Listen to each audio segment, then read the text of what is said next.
At my daughter's wedding, when her groom loudly called me a local homeless person and his parents laughed at my modest clothes, the guests froze in shock.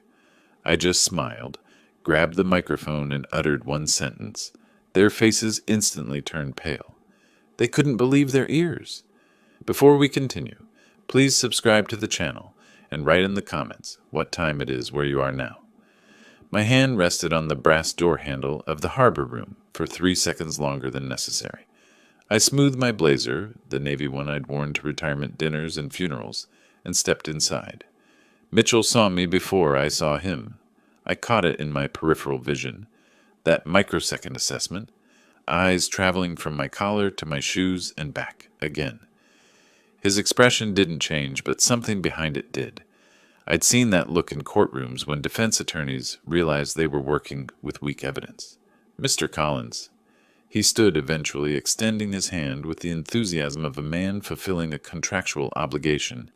His grip was brief, fingers barely engaging. Glad you could make it. Judy mentioned you prefer comfortable attire. My daughter rose quickly, kissing my cheek. Hi, Dad. You found it okay? I've lived in Charleston 62 years, sweetheart. I know where the restaurants are. We settled into our seats, Mitchell and Judy on one side, me across from them like a job interview. The position wasn't accidental. He wanted visual partnership with her, wanted me isolated. I'd arranged interrogation rooms the same way. So, Mitchell leaned back, one arm draped across the booth behind Judy. Judy tells me you recently retired. Last year, 30 years in the prosecutor's office. That must be quite an adjustment. He glanced at his phone, screen lighting his face. Different pace, I imagine. Different, yes, not slower. Judy touched Mitchell's arm, her fingers light on his sleeve. Mitchell just closed a massive investment deal. Tell Dad about it, honey. Well, he said, and his posture shifted, shoulders back, chin up. This was his territory. Financial consulting is where real impact happens. We just restructured a portfolio worth $8 million. Numbers don't lie, unlike people in courtrooms. I let that one sit. Judy laughed, a sound I didn't recognize. Dad worked on some big cases, though, she offered, but her voice carried no conviction. She was checking the box, including me out of obligation. I'm sure. Mitchell's eyes drifted over my shoulder, tracking a waiter. Though I suspect prosecution doesn't exactly translate to private sector compensation. He smiled, not unkind, worse, pitying. The next 40 minutes followed a pattern. I would begin a sentence. Judy would interrupt. Mitchell would redirect his achievements. The clients, the properties, the investment strategies only sophisticated people understood. When I mentioned a case involving securities fraud, he nodded with the patience of a kindergarten teacher listening to a child describe their drawing. That's fascinating, he said, which meant it wasn't. His phone buzzed twice during my stories. He checked it both times. When he spoke, Judy angled toward him, her body a closed parenthesis. I wasn't inside. The waiter brought the check in a leather folder. $280 for my half. 3 appetizers, 2 entrees, wine I hadn't ordered. I reached for my wallet, the leather soft and cracked from decades in my pocket. Let me cover my half. It's only fair. Mitchell's hand waved dismissively, already producing a platinum card that caught the light. No need, Mr. Collins. His smile widened, generous and condescending in equal measure. I understand that on a pension, 280 might be significant. My treat. The card hit the folder with a decisive snap. I looked at Judy, waited for her to say something. Anything. She was looking at Mitchell, her expression warm with approval. That's so generous of you, honey. She didn't glance my way, didn't acknowledge what he'd implied, that I couldn't afford dinner, that I was financially fragile, that his money made him better. The insult hung in the air like cigarette smoke, visible to everyone, ignored by her. Well, I folded my napkin, placed it beside my plate. Thank you for dinner. Any time. Mitchell signed the receipt with a flourish. We should do this again. Maybe somewhere more. Casual next time. I know these upscale places can feel uncomfortable. Judy smiled. Still didn't look at me. They left together, Mitchell's hand on the small of her back. Judy laughing at something he murmured. She didn't turn around. I walked to my car alone, my 10-year-old sedan parked between a Mercedes and a BMW. The drive home took 20 minutes. I didn't turn on the radio. My hands were steady on the wheel, my breathing even. But my mind was working, processing patterns the way it had for 30 years in courtrooms. Mitchell wasn't just arrogant. He was strategic. Every comment calculated, every gesture deliberate. He'd positioned himself above me from the moment I walked in, and Judy had helped him do it. I pulled into my driveway and sat in the darkness, engine ticking as it cooled. One thought surfaced, clear and cold. I know exactly what Mitchell is. The question was, does Judy? The week that followed the dinner moved like cold molasses. I went through routines, morning coffee on the porch, afternoon walk through the neighborhood, evening news in my recliner, but my mind kept circling back to Mitchell's smile when he waved away my money. That patronizing smile. When Judy called on Tuesday saying she needed to talk, I told myself I was overthinking. Young couple nervous about family dynamics. Normal. She arrived Wednesday morning at 10, her car pulling into the driveway with a quickness that suggested urgency. I met her at the door. "Dad!" Her smile was enormous, genuine. "Mitchell proposed." The happiness hit me before thought could temper it. My arms opened automatically. "Judy, that's wonderful. Come here." She stepped into the hug, and for 5 seconds we were just father and daughter celebrating good news. Then she pulled back, and I saw the tension in her shoulders. "Let's sit down," she said. "There's a lot to talk about." We moved to the living room. She perched on the edge of the sofa, hands clasped. I took my usual chair, still smiling. "So when's the wedding? Have you set a date?" "August 15th. I know it's fast, but Mitchell's parents wanted summer, and the venue had an opening." "Which venue?" "Charleston Harbor Club." She said it quickly, watching my face. "Mitchell's parents are covering everything, so you don't need to worry about costs." Something in my chest tightened. I wasn't worried about costs. I'm your father. "I know, Dad. I just mean—" She looked at her hands. "It's going to be really nice. Elegant. Black tie.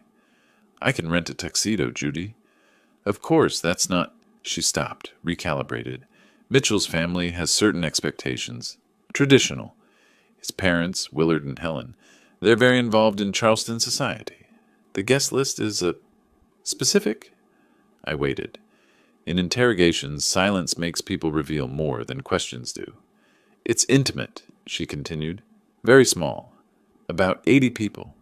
So some of your friends, Marcus, the Johnsons, people from the prosecutor's office. The venue has capacity limits." "Which friends aren't invited, Judy?" "It's not personal. Mitchell's family has so many relatives and business associates, and the venue restrictions." "You're saying my friends can't come to your wedding?" Her jaw tightened. "I'm saying it's a small wedding. Mitchell's parents are paying $45,000. They get input on the guest list." I stood needing distance and walked to the kitchen. My hands found a glass, filled it with water I didn't want. Behind me, Judy's voice followed. "Also," Mitchell suggested, and I agree that we keep the aesthetic cohesive. "You know, so photographs look unified. Maybe something understated in what you wear, so you don't stand out." The glass felt heavy in my hand. "You want me to dress modestly at my daughter's wedding so I don't embarrass you?" "That's not what I said. It's what you meant." I turned. She was standing now, defensive, arms crossed. This wasn't my Judy.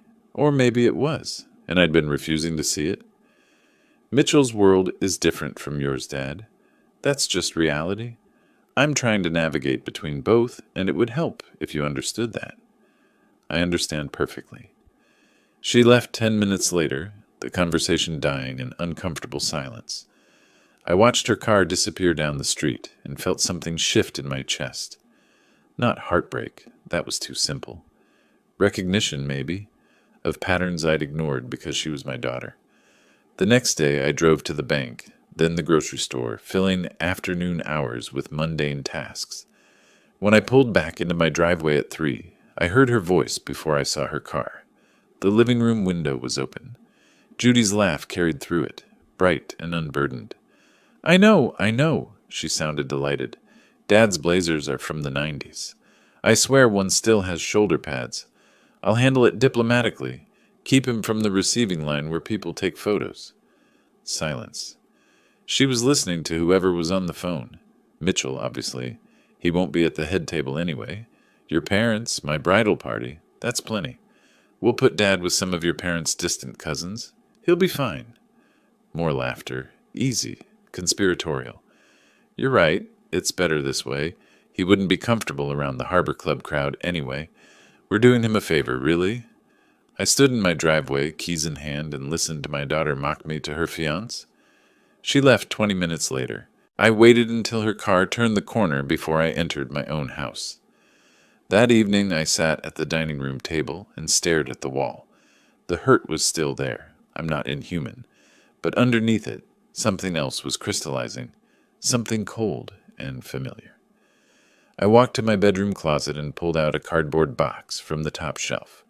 Inside, case files, legal pads, notes from trials that had defined my career, evidence logs, witness statements, strategy documents. I carried the box to the dining room and spread the contents across the table. 30 years of building cases. 30 years of finding weaknesses in seemingly perfect defenses. 30 years of strategic thinking. I pulled a fresh legal pad from the drawer and clicked my pen. At the top of the page, I wrote 3 words: Mitchell, Willard, Helen. Below that, a single question. What are they hiding? Every defendant has vulnerabilities. Every case has a weakness. I had 2 months before the wedding. Time to build my case. The next morning, I woke before dawn, not from restlessness, but purpose. The case files from the previous night still covered my dining table. I made coffee and began creating a systematic investigation plan, the way I'd done hundreds of times before. By 9 o'clock, I was walking into the Charleston County Records office. The clerk, a young woman with efficient movements, smiled when I approached. Can I help you find something? I'm researching investment firms for a friend. The lie came easily. Could you show me how to search business registrations? She guided me to a computer terminal. 20 minutes later, I had what I needed. Harrington and Associates, Incorporated 1987. Principal officers Willard J. Harrington and Helen M. Harrington. Their business address matched the Harbor Club district. Naturally. I photographed the screen with my phone, then moved to the civil court archives. 2 client complaints, both settled pre-trial. The settlements weren't small, $85,000 and $120,000. Companies don't pay that kind of money unless they're hiding something worse. I also found Mitchell's personal tax dispute from 3 years back. Small potatoes, $4,200 in contested deductions. But the pattern interested me. Aggressive claiming, minimal documentation, settled only after IRS pressure. Back home, I organized the findings into folders. Then I called Marcus Webb, my former colleague from the DA's office. Sylvester? His voice carried genuine warmth. This is a surprise. How's retirement treating you? Can't complain. Listen, my daughter's marrying into the Harrington family. You know them? A pause. Investment people. That's right. I know they sail close to the wind. His tone shifted, became careful. Very aggressive tax strategies. Nothing prosecutable, but they've had IRS audits. Multiple. They always settle before it goes anywhere.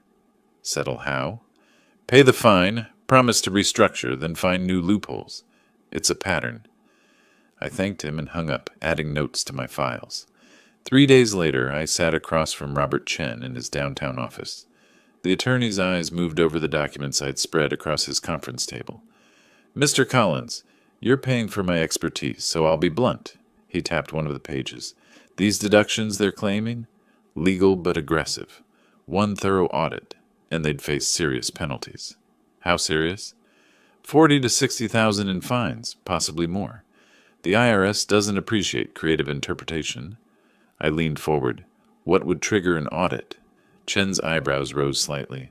Anonymous tips with specific documentation, pattern evidence, or just bad luck, random selection. The consultation cost $1,400. I paid in cash. That evening, Judy called to cancel our scheduled dinner. Dad, I'm overwhelmed with preparations. Can we reschedule? Her voice carried stress, but also distance. We hadn't spoken face to face since the engagement announcement. Of course, sweetheart. I understand. I kept my tone pleasant. I'm sending over a gift. Just something I thought you'd like. You don't have to. I want to. 4 days later, she canceled again. This time via text. So sorry. Dress fitting running late. Rain check? I responded. No problem. Enjoy the fitting. Then I drove to Worthington and Sons Fine Silver. The store occupied a restored building on King Street, the kind of place where they served champagne while you browsed. A sales associate approached immediately. I'm looking for a wedding gift, I said. Something significant. Silver service, perhaps? She showed me 3 sets. I chose the most expensive. 12 place settings, hand-engraved, sterling. $2,800. Gift wrapping? Please, include a card. I wrote 4 words on the card. For your new home. Love, Dad. The next morning, I drove to Judy's apartment downtown. She wasn't home. I left the package with the concierge, a young man who raised his eyebrows at the size of the box. Make sure she gets it today, I said, handing him $20. 2 days later, my phone rang. Judy's voice was confused. Dad, the silver service. It's beautiful, but it's so expensive. You didn't need to. I wanted you to have something nice, something that lasts.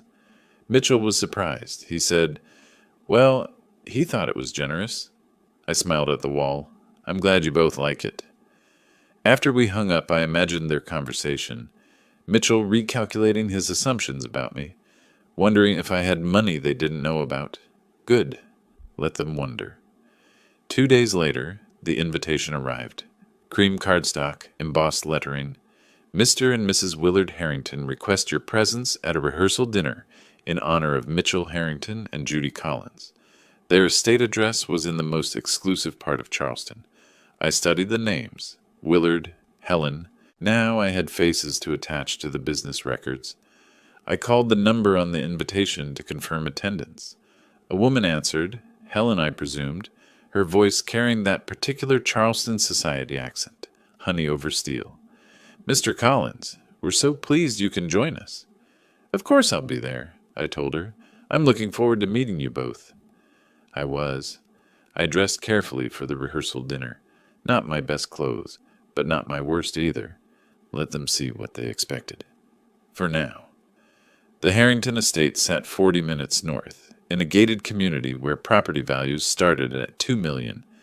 My decade-old sedan looked exactly as out of place as I felt when I pulled up to the security booth.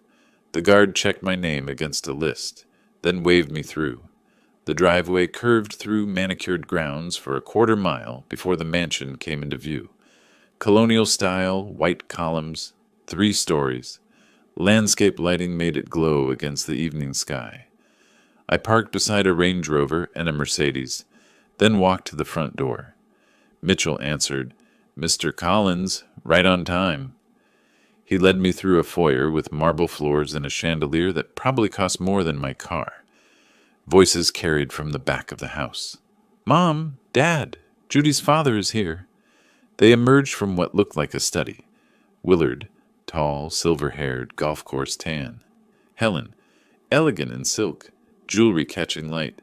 Sylvester! Helen's smile was professionally warm. Wonderful to finally meet you. Judy speaks so highly of you. Please come in. Don't mind the construction noise. We're adding a wine cellar. $80,000, I'd later learn. She mentioned it 3 times. Dinner was served in a formal dining room. Original paintings on the walls. China so delicate I worried about breaking it. Willard positioned himself at the head of the table, natural command post. So, Sylvester. He poured wine I didn't recognize. Judy tells us you were a prosecutor. 30 years? That's right. State service. He nodded approvingly. Noble work, truly. But let's be honest, not the most lucrative path, am I right? I kept my voice mild. I did well enough. Retirement's comfortable. Helen touched Willard's arm, that united front gesture I'd seen in hundreds of couples over decades. Of course you did, and you raised Judy beautifully despite... Well, circumstances. Single parent, modest means, that takes real character. She made poverty sound like a disability. Judy sat across from me between Mitchell and Helen, her posture defensive. She didn't meet my eyes. The meal continued. Helen recounted their recent trip to Tuscany. Willard discussed market returns with technical precision. Mitchell added stories about client acquisitions, his gestures mirroring his father's, the same hand movements, the same conversational dominance. When I mentioned a securities fraud case I'd prosecuted, Willard listened with polite boredom. Fascinating. Must be so different from the private sector. Helen changed the subject to the honeymoon. 3 weeks in Santorini. We're gifting them the villa rental. Mitchell smiled at Judy. She's never been to Greece. That'll change now. The implication hung there. I'd never provided travel, never given her those experiences. After dinner, we moved to the veranda. The view stretched over perfectly maintained grounds, lit gardens, a pool that gleamed like blue glass. Beautiful property, I said. We've put a lot into it. Willard sipped bourbon. Worth it, though. Family legacy matters. Helen appeared beside us, touching my arm with practiced concern.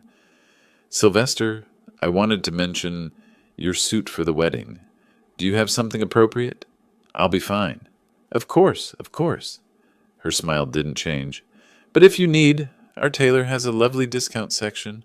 Very dignified options. Budget-friendly. She said it in front of Judy, who was standing 10 feet away, arranging flowers with Mitchell. I watched my daughter's face. She heard. Her cheeks colored. She looked at the floor, fidgeted with a lily. She said nothing. Mitchell glanced over, smirked, then returned to his conversation. That's thoughtful of you, I told Helen. I'll keep it in mind. I left at 10, thanking them for their hospitality. Mitchell walked me to my car. Glad you could make it, Mr. Collins. We'll see you at the wedding. Wouldn't miss it. I drove back toward Charleston, but stopped downtown at Blackwell & Sons Custom Tailoring. The shop stayed open late for clients who could afford custom work. I need a suit, I told the tailor. Something excellent, not flashy, just quality. He measured me, showed me fabrics. I selected charcoal wool, subtle but unmistakable craftsmanship. $890, he said. Ready in 4 days. Perfect. At home, I spread my investigation materials across the dining table one final time. Everything I'd learned, everything I'd observed. Chen's analysis, the business vulnerabilities, the family patterns, tonight's casual cruelties. I pulled out fresh legal pads and began writing. By 2 a.m, I'd filled 12 pages.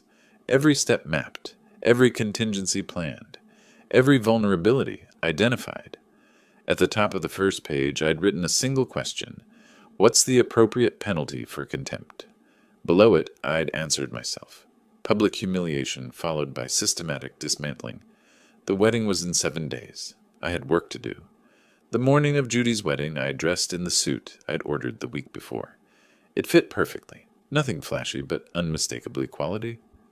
In the mirror, I looked exactly like what I was. A man who understood the difference between modesty and poverty. Charleston Harbor Club sat on the waterfront. All white columns and manicured lawns. I arrived precisely on time. The valet's eyes lingered on my decade-old sedan, then slid away. I handed him the keys without comment. Inside, the receiving line stretched through the entrance hall. Helen saw me first, her smile brightening with practiced warmth. Sylvester, don't you look nice? She air-kissed both cheeks, already positioning me away from the photographer. We're so glad you're here. Willard shook my hand firmly. Good to see you. Exciting day. The ceremony took place on the terrace overlooking the harbor. 80 white chairs, rose petals scattered on marble, an orchestra playing something classical I didn't recognize. I sat in the back row. Judy looked beautiful walking down the aisle. For those 30 seconds, I forgot everything else and just watched my daughter. The reception began at 6. A coordinator directed me to table 18, near the service entrance beside a column, far from the head table's raised platform. My table mates were distant Harrington cousins, who introduced themselves politely, then ignored me. I watched the room instead. Crystal chandeliers, floor-to-ceiling windows framing the harbor, $8,000 in flowers, easily. The orchestra transitioned to dance music. Mitchell worked the crowd, champagne glass perpetually refilled. He moved from table to table, with groomsmen trailing behind, laughter echoing across the ballroom. Around 7, I heard him before I saw him. "You see that guy over by the columns?" His voice carried, alcohol amplified. "That's my father-in-law. Looks like we should have given him directions to the homeless shelter, right?" The groomsmen cluster erupted in laughter.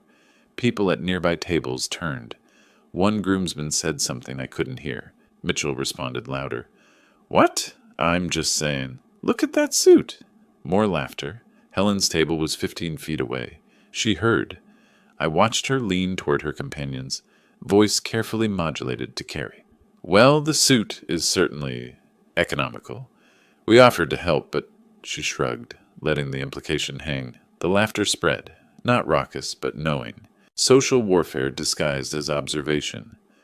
I looked for Judy. She stood near the cake table with a bridesmaid, her back to Mitchell's performance, but her shoulders were tight. She'd heard. She turned slightly, saw me watching, then turned further away and engaged intensely with her friend. She made a choice, right there, in that moment. I stood. Conversations paused. Heads turned. They expected me to leave quietly, I suppose. Dignified retreat. Instead, I walked across the dance floor. My steps were measured, unhurried. The crowd parted slightly. I could feel every eye tracking me. The bandleader stood near the microphone, organizing sheet music. I approached him directly. "May I borrow that for a moment?" He hesitated, then handed it over. I faced the room.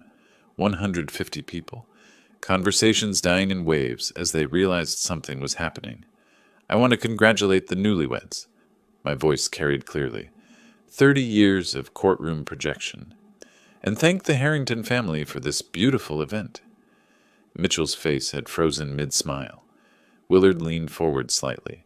"You know, 30 years as a prosecutor taught me to recognize people's true value." I paused, found Mitchell's eyes, not by their clothing or their bank accounts, but by their decency, by how they treat people who can't benefit them. The silence was complete. "Judy," I looked at my daughter, "I've always wanted the very best for you. I hope you found exactly that." I crossed to the head table. Judy stood stiffly as I approached. I wrapped my arms around her. She didn't return the embrace, just stood there, rigid, her hands at her sides. I released her, nodded once to Mitchell, acknowledgement, not friendliness, and walked back across the dance floor. The crowd remained silent. I could hear my own footsteps. The doors closed behind me with a soft click. I retrieved my car from the valet. He'd parked it in the back lot, naturally, away from the Teslas and Mercedes.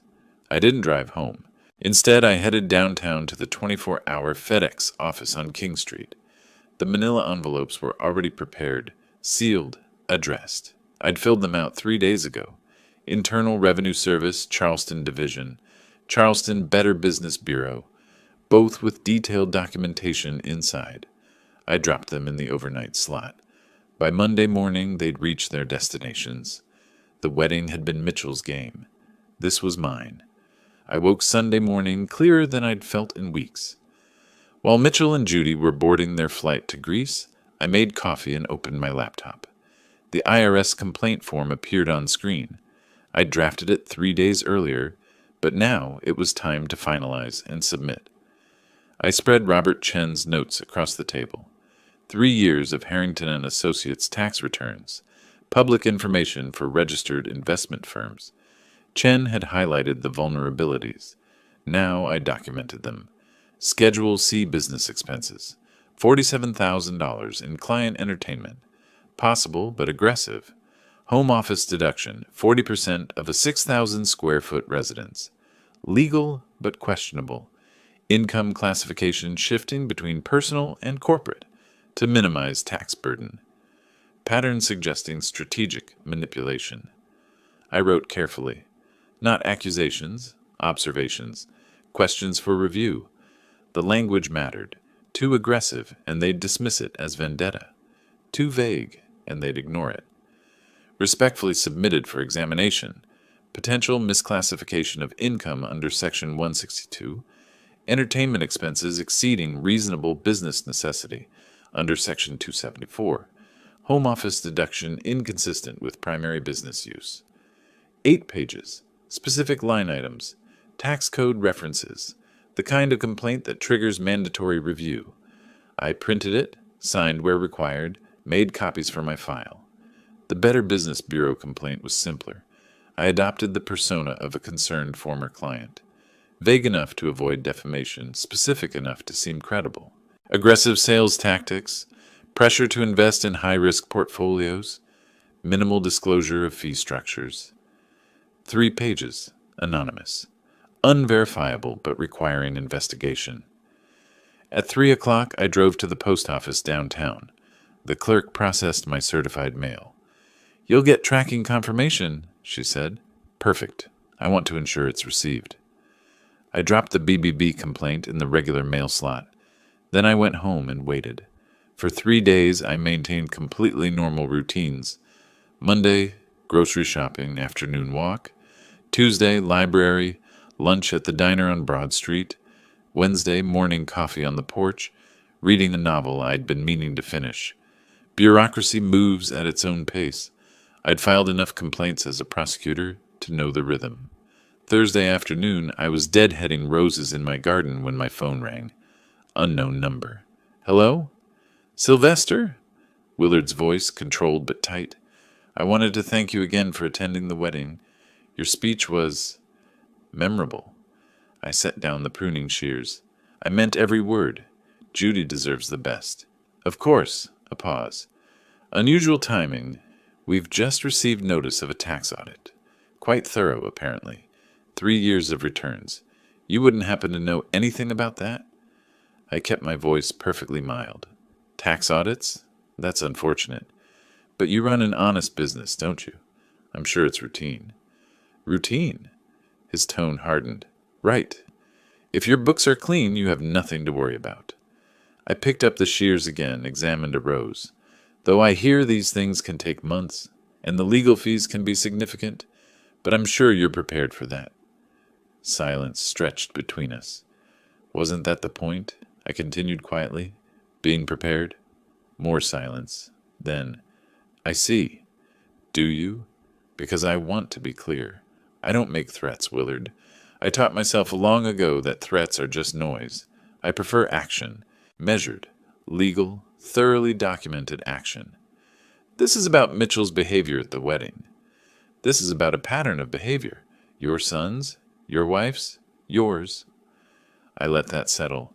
"You thought I was weak because I was quiet. That's a common mistake." "What do you want?" "Want?" I smiled at the roses. "Nothing from you. I just want you to understand something. I spent 3 decades building cases against people who thought they were untouchable. Some of them had more money than you, better lawyers, political connections. They all thought they'd win. And I never lost a case I built carefully, Willard. Not once in 30 years. I heard him breathing, processing. "The audit will find everything in order," he said finally. "Will it? Then you've got nothing to worry about. Though even clean audits take time. 8 months, typically. And you'll need to hire specialists. Tax attorneys don't come cheap. Probably 60, 70,000 in legal fees before it's done." "You're a vindictive man?" "No, I'm a thorough one. There's a difference." I paused. "How's the honeymoon going?" "Greece is beautiful this time of year." He hung up. I sat in the garden long after the call ended. The roses needed more work, but I didn't move. He knew. He understood this was deliberate, which meant he'd retaliate. Men like Willard always did. I went inside and opened a new document on my computer. Title: Anticipated Counter Moves. If he came after me, I'd need to be ready, and I would be. Because unlike Mitchell's crude jokes or Helen's social warfare, I understood real combat. I'd spent 30 years in it. The audit notification reached Willard on Thursday. I knew because the phone calls started the following Monday. Jim Patterson called at 10 in the morning. We'd worked together for 15 years. He knew me better than most. Sylvester, I heard some troubling things. His voice carried that careful tone people use when they're worried about you. Folks saying you're, well, fixated on your daughter's new in-laws, making accusations. That doesn't sound like you. I set down my coffee. What kind of accusations, Jim? Tax fraud, unethical business practices. Look, if you're struggling with Judy's marriage, there are healthier ways to process. I'm not struggling, Jim. I'm fine. Are you? Because people are concerned. People. Plural. Coordinated. I appreciate the call, I said, but I'm okay. Really. Sandra Martinez called that afternoon. Less gentle, more direct. Sylvester, cut through the noise. Did you file an IRS complaint against Harrington and Associates? I exercise my rights as a citizen to report potential irregularities. That's not illegal, Sandra. It's civic duty. You're making yourself look obsessive, vindictive. Is that what you want? I want accountability. If that looks vindictive, so be it. She sighed. Just be careful. You're building a reputation you might regret. I hung up and drove to Common Grounds Cafe, downtown. Ordered coffee I didn't drink and mapped out what was happening. Mitchell was working his connections. Helen was weaponizing her social network. They were painting me as unstable, paranoid, obsessed. Character assassination disguised as concern. It was effective. I'd give them that. 2 days later, I was deadheading roses when my phone rang. Judy, I answered standing. Didn't sit down. This wouldn't be long. Dad? Her voice was tight. What are you doing? Working in the garden. You? Don't. Just, she exhaled sharply. Mitchell says you're spreading lies about his family. Why can't you just be happy for me? I'm happy for you, Judy. I'm not happy about being called homeless in front of 100 people. That was a joke? You're overreacting. Was it? Because everyone laughed, including his parents, and you said nothing. Silence. Then, Helen says you might need help, that your behavior is concerning. Helen says? I kept my voice level, but something cold was rising. Since when is Helen your source on my mental health? She's concerned. Everyone is. You filed some kind of complaint against Mitchell's family business. Dad, that's crazy. I filed a legitimate complaint about questionable tax practices, if they have nothing to hide. You're trying to ruin my marriage. No. I looked at the roses, their perfect red blooms. I'm defending my dignity. I haven't done anything illegal. I simply reported what I observed. If that threatens Mitchell's family, maybe ask yourself why. This has to stop. It will. When they understand you can't humiliate people without consequences. Then I'm sorry, Dad. I'm sorry you feel that way. Feel. As if facts were feelings. Judy, I love you, but I won't apologize for this. They tried to make me feel worthless. I'm showing them I'm not. By destroying my husband's family business. If it's destroyed by truth, it deserved to be. She hung up. I stood there, phone in hand, staring at nothing. The line between us had been fraying for months. Now it was cut. She'd chosen. I walked inside, poured fresh coffee, and opened my laptop. That evening, I composed an email. Anonymous account, created at the library that morning. Subject line, information regarding local investment firm audit. The body was brief. Charleston-based Harrington and Associates, currently under IRS audit. Additional complaints filed with Better Business Bureau regarding aggressive sales tactics. Public information available through proper channels. I attached links to public records, business registration, complaints database, IRS public filing information, nothing confidential, all verifiable. The recipient, Sarah Chen, business reporter at Charleston Business Journal. I saved the draft. The next morning, I drove to the library and sent it from their public computer. Untraceable. By noon, Sarah Chen called Harrington and Associates, requesting comment on reports of an ongoing IRS audit. I was having lunch at home when my phone rang. Caller ID, Harrington and Associates. I let it go to voicemail. Willard's voice tight with controlled fury. Mr. Collins, we need to discuss this situation. Call me. I deleted it. We'd discuss it on my terms, not his. The Charleston Business Journal ran the story on Monday. Headline, local investment firm under federal audit. No names, but Charleston's business community was small enough. I read it at breakfast. The reporter had done her job well, all facts verifiable, no speculation, just enough detail to raise questions. My coffee paused halfway to my mouth. I allowed myself a small smile. Then I continued my routine. Over the next 2 days, I monitored the fallout through public sources. LinkedIn showed Palmetto Property Group removing their connection to Harrington and Associates. Business filing databases showed contract termination notices. Coastal Holdings, Palmetto, $180,000 in annual revenue, gone. I documented everything in a spreadsheet. Thursday morning, I read that Harrington had hired Morrison and Blackwell, one of Charleston's most expensive tax law firms, $650 an hour. The preliminary audit report had found violations: aggressive depreciation on business vehicles, questionable home office deductions, entertainment expenses exceeding reasonable limits, projected penalties, $47,000, legal fees already, over $30,000. I sat back in my chair, absorbing the numbers. This wasn't satisfaction exactly, more like completion, pieces falling into place. Friday afternoon, I heard a car in my driveway. Through the window, Mitchell's Audi. I opened the door before he knocked. "Mr. Collins," he tried for casual. "Hope I'm not disturbing you. I was in the neighborhood and thought we should talk." "About what, Mitchell?" "This misunderstanding between our families." I led him to the living room, but didn't offer a seat, didn't offer coffee or water. He stood awkward while I settled into my chair. "Look, I know I made some jokes at the wedding." His smile was forced. "Maybe I had too much champagne. I apologize.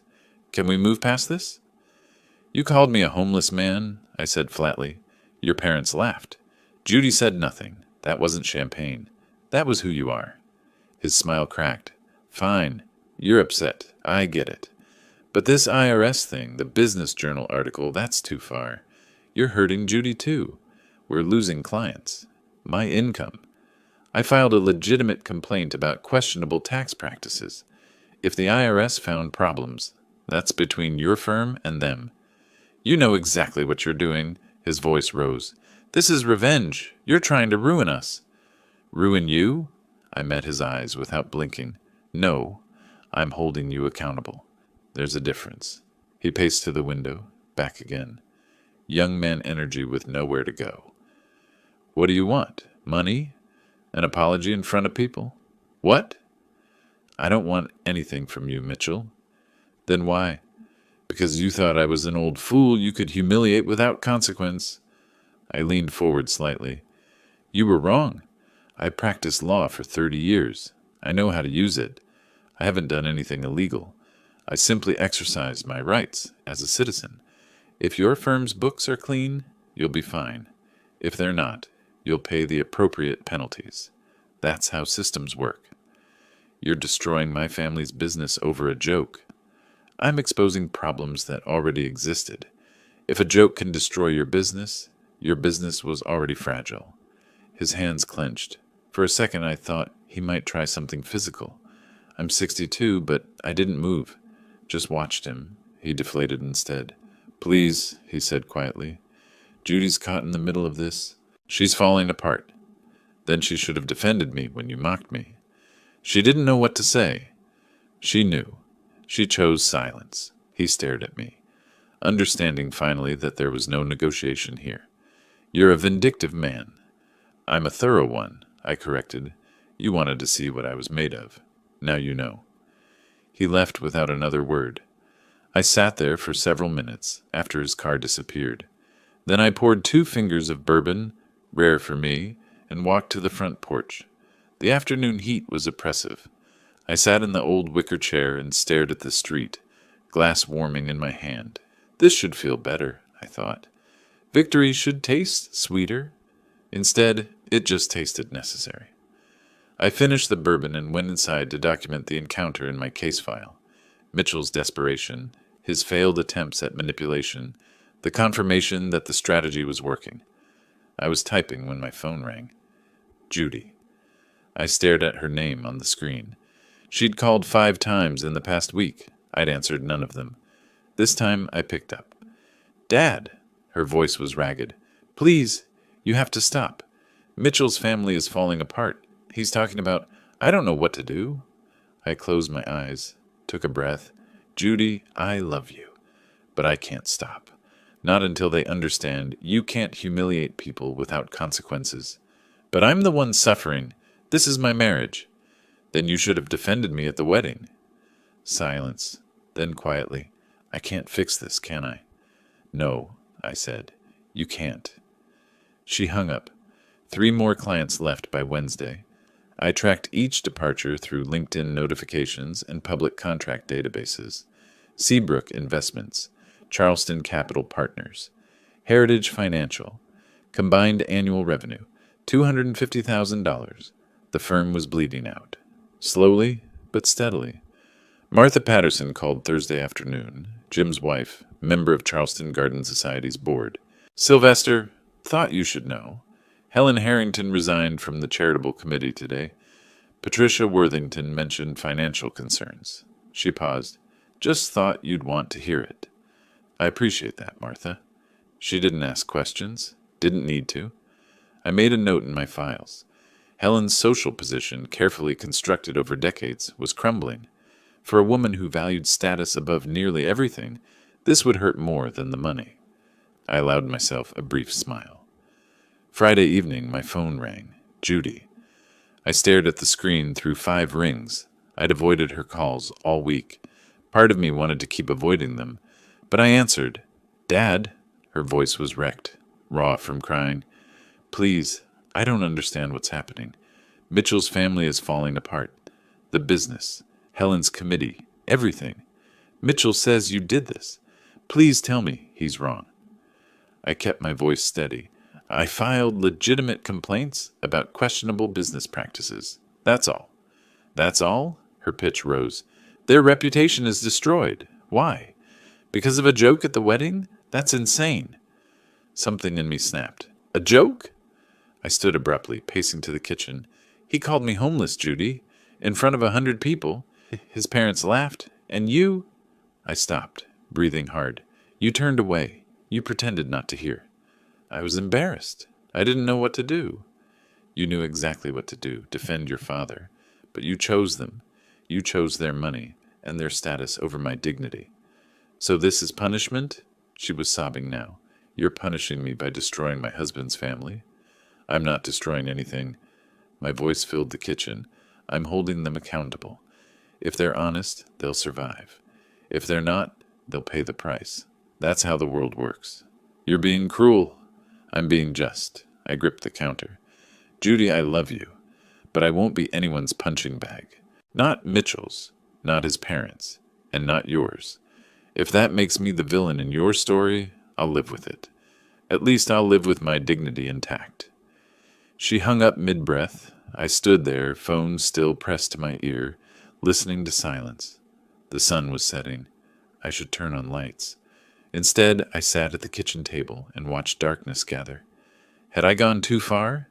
The question surfaced for the first time in months. Judy was suffering. My daughter.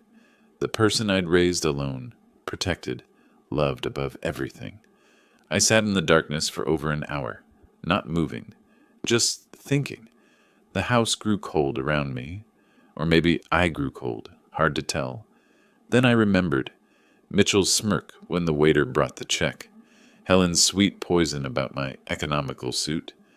Willard's dismissive nod when I mentioned my career. The laughter spreading across tables. Judy's back, turned deliberately away. I stood, walked to the light switch, flipped it on.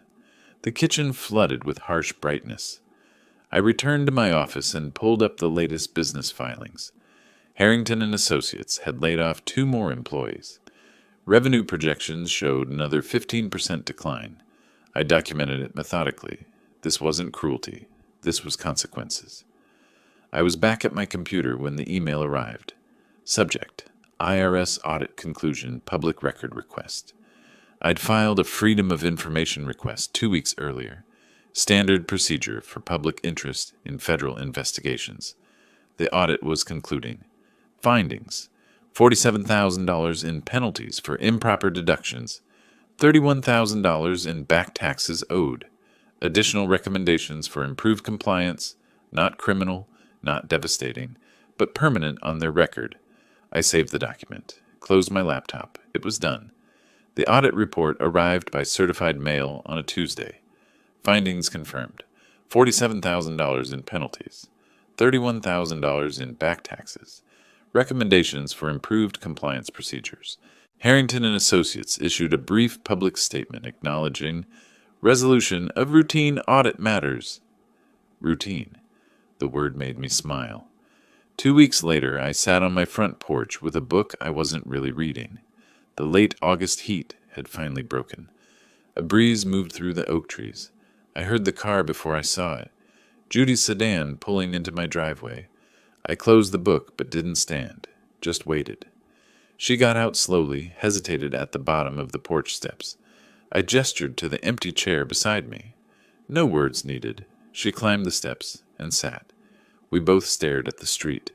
5 minutes passed, maybe 10. The audit finished. Her voice was small.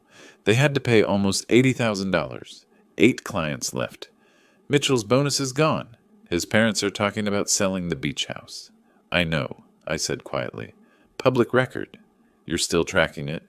Until I was certain it was finished. Yes. More silence. A car passed.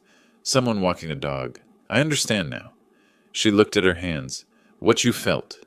When Mitchell said that, when everyone laughed, when I didn't... Her voice cracked.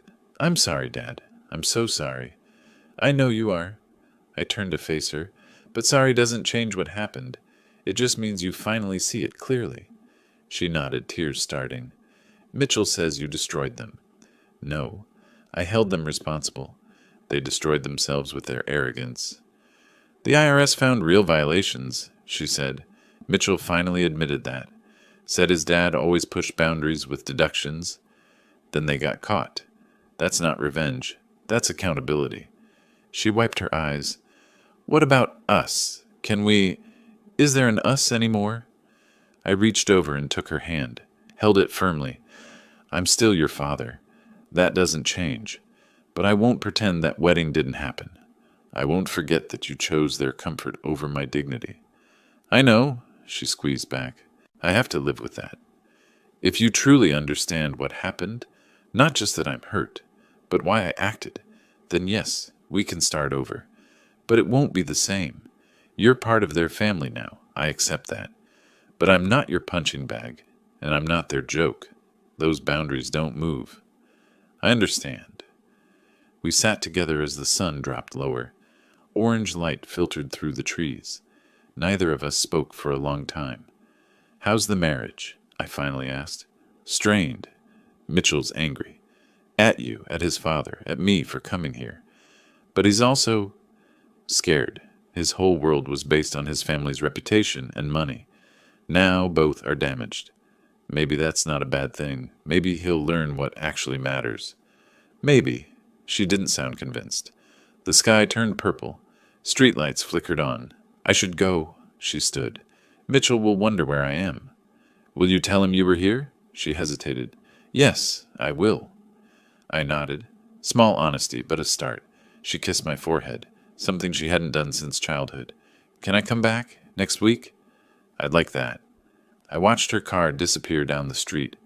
The porch light came on automatically, sensor triggered by gathering darkness. I didn't feel victorious. Victory suggested a game, and this had never been one. I'd simply refused to be humiliated without consequence, defended my dignity, perhaps taught my daughter something about strength, the real kind that doesn't come from money or status, but from knowing your worth and refusing to surrender it. The evening was quiet. I sat a while longer, breathing the cooling air. Inside, the phone rang. I let it ring. Whatever it was could wait. For now, this piece was enough. If you liked this story, please like this video, subscribe to the channel, and share your impressions of this story in the comments. To listen to the next story, click on the box on the left. Thank you for watching,